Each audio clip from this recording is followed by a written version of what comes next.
Friends, ಇದು ವಿಜಯಪುರದ ಕಾಗ್ಜಿ ನಿಂಬೆ.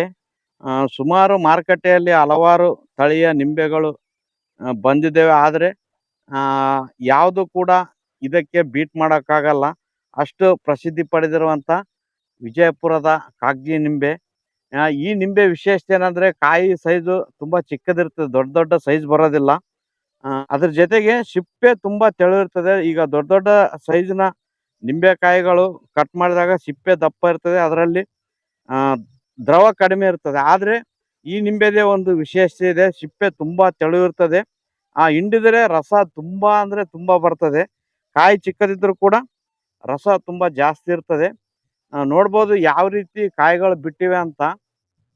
ವಿಶೇಷವಾಗಿ ಸಾವಯವದಲ್ಲಿ ನಿಂಬೆ ಕೃಷಿಯನ್ನು ಮಾಡಿದರೆ ಈ ರೀತಿ ಫಲ ಪಡಿಬೋದು. ನೋಡಿ ಯಾವ ರೀತಿ ಕಾಯಿಗಳು ಬಿಟ್ಟಿದೆ. ಇದು ಒಂದೇ ಗಿಡ ಅಲ್ಲ, ಪ್ರತಿಯೊಂದು ಗಿಡಕ್ಕೂ ಅದೇ ರೀತಿ ಫಲ ಇದೆ. ಸಂಪೂರ್ಣ ಸಾವಯವದಲ್ಲಿ ಈ ಕೃಷಿನ ಮಾಡ್ತಾ ಇದ್ದಾರೆ.